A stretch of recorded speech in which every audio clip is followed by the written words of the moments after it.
Hi, I'm Joni Jarrett, and I wanted to tell you a God encounter story that we had in Edinburgh, Scotland. Our story begins this day when we were doing street church, and it was a Saturday afternoon, and it was very rainy and cold and dreary, but there was a group of boys that I noticed standing off to the left after I was singing, and they were very attentive to the music, and so they caught my eye, and after I finished singing, I thought I would go down to them. There were probably 6 of them standing in a semicircle. So I came down off the 4 or 5 step stage, and I walked over to them and I introduced myself, and I said, "Hi, I'm Joni." And I said, "Did you like the music?" And they said, "Yeah, they liked it." And I asked them where they were from, and the normal chit chat that you do. And so I was noticing there was a leader that was very vocal, and he began to just outright tell me. He said, "Hey," he said, "I'm going to hell." And I said, "Why is that?" He said, "Because I've already committed a sin, homosexuality, and I've already, have that lifestyle, and I've had that lifestyle. So according to the Bible," he said, "I know I'm going to hell." And I said, "The Bible doesn't say that." I said, "It's not what it says." And so he says, "Well, I know that there's no literal hell," and he tried to go down the route of being an atheist as well, and you could just tell that he was very nervous and worried about his life.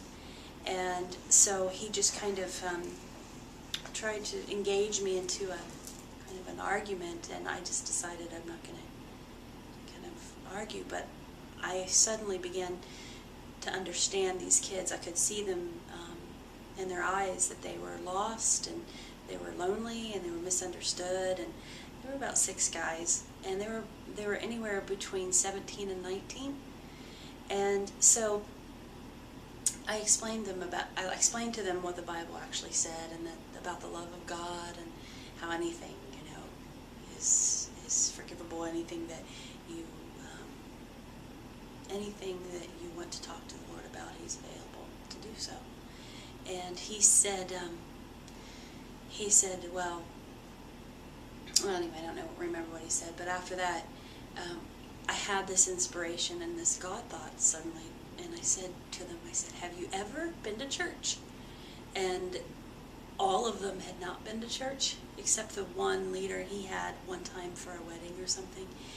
And I asked them, I said, "Have you ever felt the love of God in your life, ever?"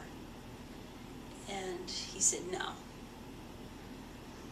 And so I looked at them all, just really staring at me quietly, and I just felt the love of God well up into my heart. And I didn't ask the leader, but the guy beside him. I said, "Would you like a hug?" And he said, he kind of looked uncomfortably for a moment around his friends, and he said, "Oh, I guess." So I put my arms around him, and I held him like I would one of my boys.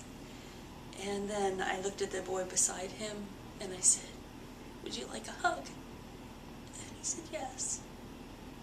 So I hugged him, and I went down the line to the other 2, and I hugged them. And one boy put my hand on his hair like I would my boys, and I said, "You need a haircut," like a mom. And I felt the tangible love of God flowing, not my love, but the love of God flowing from me to them. And then I looked at the leader. I said, "Well, I'll have one of them."